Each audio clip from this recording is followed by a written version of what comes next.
우수 떨어지는 꽃잎과 같아요. 그런데 하나님의 말씀이 영원하다 이거예요. 절대 변하지 않는 진리의 말씀이라고 하는 것입니다. 사람은 참 이상해요. 자기는 끊임없이 변하면서요, 찾는 건 변하지 않는 거 찾습니다. 더 웃기는 건 뭔지 아세요? 지 마음은 변하면서 남편 마음은 안 변해주기를 바래. 지 마음은 변하면서 아내 마음은 변하지 않기를 바래. 내 마음은 변하면서 다른 사람의 마음은 변하지 않기를 바래요. 이게 사람의 마음이에요. 어떻습니까? 공감하세요? 그런데 하나님의 말씀은 영원하다는 얘기입니다. 절대 변하지 않는다. 그래서 시편 146편을 이렇게 쓰고 있습니다. 방백들을 의지하지 말며 도울 힘이 없는 인생도 의지하지 말지니 그 호흡이 끊어지면 흙으로 돌아가서 당일에 그 도모가 소멸하리로다. 야곱의 하나님으로 자기의 도움을 삼으며 여호와 자기 하나님에게 그 소망을 두는 자는 복이 있도다. 하나님께 소망을 두고 살아가는 사람만이 가장 든든한 사람입니다. 왜? 그분은 변치 않는 영원한 말씀이기 때문에 그렇습니다. 그 말씀이 영원한 거예요. 여러분, 메가더 장군이라는 사람을 아시죠? 저는 메가더 장군의 자서전도 그렇고 여러 점 읽어갖고 연구하면서 읽었어요. 야, 이 사람은 어떤 사람이었을까? 3대 군인 가족에다가 참 특이한 게 많았거든요. 우리 한국에서도 메가더에 대한 평가는 뭐 좋은 평가도 있고 나쁜 평가도 있겠지만 그런 걸 지나서 한 사람의 신앙을 평가할 땐 좀 다릅니다. 미국 성소공회 직원이요, 메가더가 연세가 많이 들었을 때 집을 찾아가서 인터뷰하는 시간을 갖게 됐어요. 그때 메가더 장군이 성경책을 보면서 이렇게 말했습니다. 나는 단 하루도 이 성경을 읽지 않고는 잠자리에 들어본 일이 없습니다. 이런 메가더가 어떤 사람입니까? 전쟁터를 누빈 사람입니다. 한국전쟁을 필요해서 필리핀을 잃고 전쟁터를 누빈 사람은 전쟁의 영웅이에요. 포탄이 쏟아지는 전쟁터가 그 사람의 생활에, 젊은 사람의 생활의 대부분이었어요. 근데 단 하루도 빠짐없이 성경을 읽었다 이런 얘기입니다. 왜? 그가 포탄 속에서 의지를 할 수 있었고 또 그 포탄 속에서 의연할 수 있었던 것은 영원히 서 있는 하나님의 말씀밖에 없었기 때문입니다. 저는 그 말씀을 들으면서 제대로 붙잡았구나. 사람을 의지했다고 한다면 떠나거나 죽거나 배반하거나 실망했을 겁니다. 그런데 그 포연 속에서 그는 하나님의 말씀을 의지했다고 하는 것입니다. 그래서 마태복음 5장 18절에 그런 말씀을 합니다. 진실로 너에게 이르노니 천지가 없어지기 전에는 율법의 1.1획도 없어지지 아니하고 다 이르리라. 약속의 말씀이고 하나님의 영원한 말씀이고 가장 확실한 말씀입니다. 우리가 붙잡아도 절대 실망하거나 또는 배반하는 말씀이 아니고 이랬다 저랬다 하는 말씀이 아니다 이거예요. 그래서 그 말씀을 읽다가 인생이 변한 사람들이 있습니다. 요즘 이런 철이 되거나 부활절이 되면 가끔 그 텔레비에서 하는 영화가 뭐니 벤허라고 하는 영화예요. 벤허. 다 아시죠? 한 번씩 다 보일 수 있고요. 저같이 어학코스를 다니던 전도사님 이름이 허번이라고 있었어요. 그 이름은 허씨가 원래 외자 이름이잖아요. 근데 허씨에다가 이름은 번이야. 그래서 이 사람이 별명이 벤허야. 그래서 맨날 선생님들이 벤허하고 불렀는데, 그래서 그 벤허를 쓴 사람이 누구냐면요.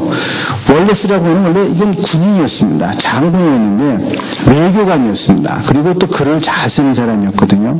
근데 이 사람이 평소에 기독교인들과 기독교 신앙에 그런 어떤 적개심을 갖고 있었어요. 도대체 저게 뭐냐 말이야.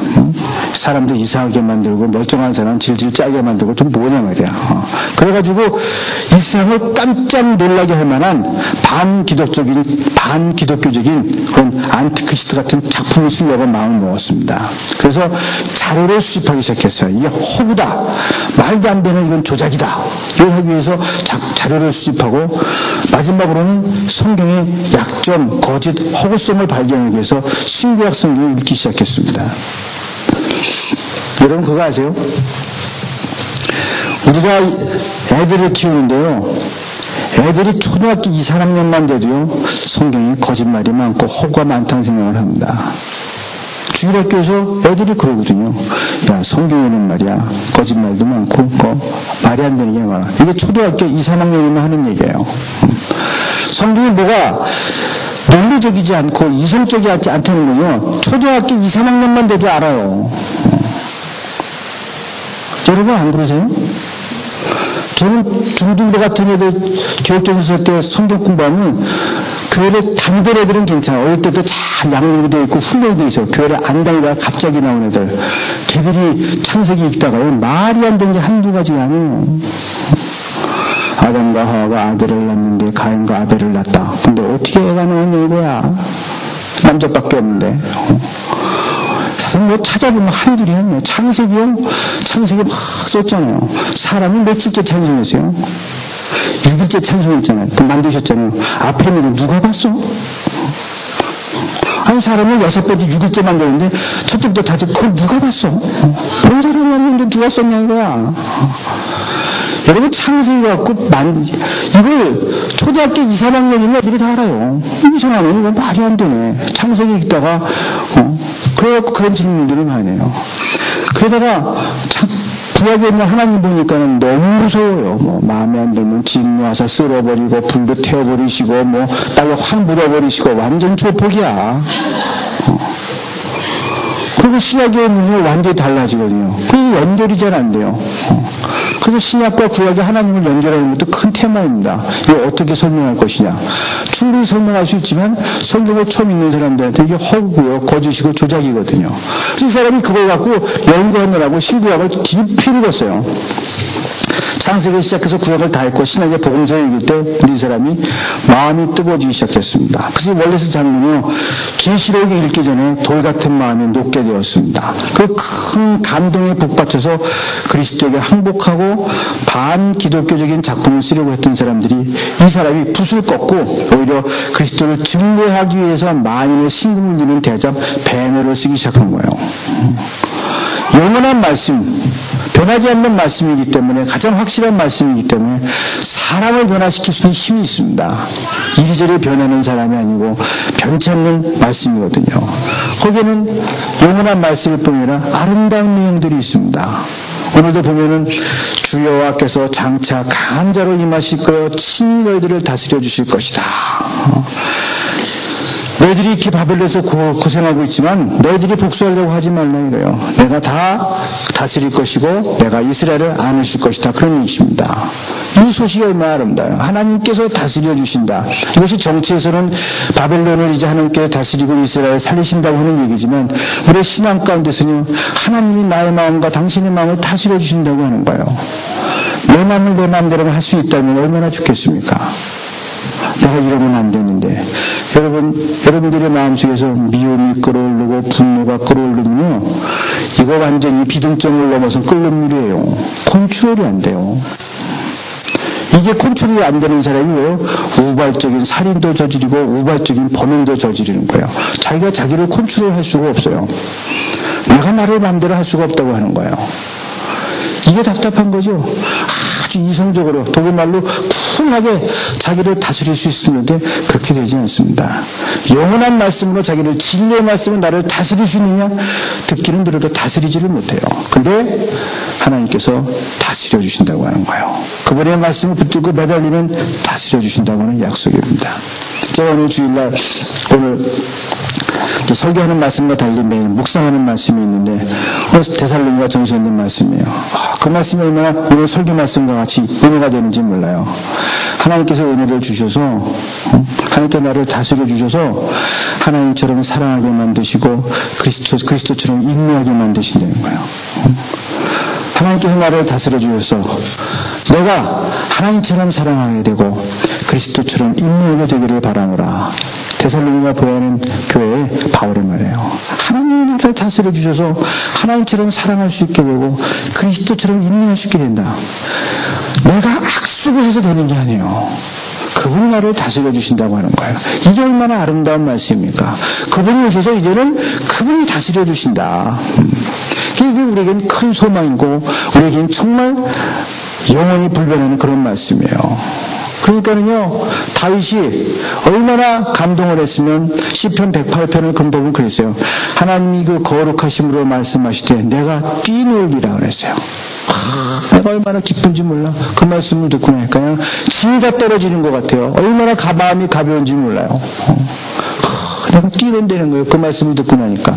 이렇게 하나님의 말씀이 우리에게 다가서 우리를 자유케 하시고 우리의 소망을 주시고 정말 들의 꽃 같은 보잘것없는 존재이지만 영혼을 보게 하고 영혼을 꿈꾸게 한다고 하는 것입니다. 성경의 말씀은 믿음이 없는 사람이 보면 흥미가 없습니다. 관심도 없고 맛도 모릅니다. 그러나 믿음을 가진 성도들에게는 꿀보다도 더 달고 귀한 말씀들입니다. 왜냐하면 거기에 하나님의 약속과 축복을 발견하기 때문입니다. 그 읽으면서 위로를 받고 용기를 얻고 새롭게 되어질 수 있다고 해요. 우리가 하나님을 믿는다면 하나님이 하신 말씀 또한 믿어야 됩니다. 사람 우리에게 약속을 하는데 요즘 대통령 후보들이 막 공약을 하잖아요. 진짜 이 공약이 되지 않으려면 진짜 수고 많이 해야 돼요. 근데 하나님은 절대로 공수표를 남발하시는 분이 아닙니다. 태초부터 말씀하셨고 그 말씀하신 대로 섭리하시고 하나님의 경륜을 이루어 오셨습니다. 그리고 그 말씀은 영원히 영원토록 변하지 않는다고 하는 것입니다. 시간이 지나고 세월이 가면 역사적인 가치는 있을지 모르지만 다 변하게 되고 의미도 변하게 됩니다. 그러나 하나님의 말씀은 역사를 뛰어넘어서 영원합니다. 영원하신 하나님의 말씀이기 때문입니다. 사랑하는 성도 여러분, 우리가 이런 하나님의 말씀을 믿을 때 낙심하지 말고 때가 되면 상급을 주실 때가 오실 것이고 나를 다스려 주시고 또 원수를 보응하실 날이 올 것입니다. 따뜻한 팔에 품어주시고 감싸주시고 선하고 좋은 길로 인도하실 것입니다. 대강절은 하나님이 오셔서 이제 우리를 다스릴 것을 기다리는 절기입니다. 하나님이 오셔서 다스린다는 새로운 다스림, 새로운 하나님의 왕국이 우리의 심령의 가정에 또 공동체에 임하신다고 하는 것입니다. 그런데 이 새로운 다스림에 대한 새로운 왕국의 선포는 들음에서 옵니다. 보는 것이 아니라 들음에서 옵니다. 이것을 전한다고 하는 게 놀라운 것입니다. 모든 육체가 마르고 시드는 풀과 꽃과 같은데 영원한 말씀을 전한다는 게 놀라운 것이요 영원한 말씀을 붙들 수 있다는 게 감사한 것입니다. 무한한 것이 유한한 것에 담긴다는 놀라운 진리, 무한한 것이 유한한 그릇에 담길 수 있다고 하는 것입니다. 그래서 로마인들은 이 대강절이라는 아드벤트라는 단어를 실제로 새로운 황제를 세울 때 썼습니다. 새로운 왕이 오신다. 그래서 새로운 황제를 세울 때 아드벤트란 말을 썼어요. 대강절의 기다림은요, 외국 대통령이 한국을 방문하면 길거리에 동원돼서 한번 멀리서 박수치는 것처럼 그분이 오심을 기다리고 길거리에서 기다리다가 한번 보고 박수치고 지나가는 절기가 아닙니다. 가끔 독일에서 그러죠. 독일 대통령이 한국을 방문한 적이 있는가? 있습니다. 1960년대에 독일 비프케 대통령이라는 분이 한국을 방문했습니다. 요즘 어떤지 모르겠어요. 그때는 이렇게 외부 사제를 오며 수업을 안 해요. 전부 길거리 나가서 독일 국기하고 태극기 흔듭니다. 그거 한번 흔들으면 하루 종일 놉니다. 수업도 안 하고. 그래서 저도 이거 한 세대입니다. 비프케 대통령, 독일 대통령 올 때 있지도 않아 내가. 그래서 하도 궁금해서 독일에서 찾아보니까 독일에 비프케 대통령 방한기는 우표가 있더라고요. 그래서 수소문에서 제가 찾아서 하나 구해놨어요.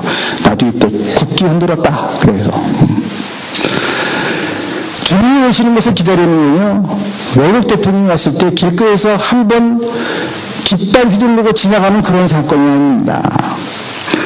그분의 선포되는 말씀을 듣고 그분이 통치하시도록 길을 비키는 것입니다. 그렇기 때문에 듣는 마음, 듣는 교회가 중요합니다. 많은 교회가 보는 일에 치중하고 보여주는 일에 치중합니다. 보고 싶어하고 보여주고 싶어합니다. 그러나 교회는 무엇을 보고자 하는 것이 아니라 말씀을 사모하고 말씀을 듣고자 하는 것이 먼저입니다. 말씀을 들어야지만 전하는 역사가 일어납니다. 전하는 일로 쓰임받게 됩니다. 그래서 먼저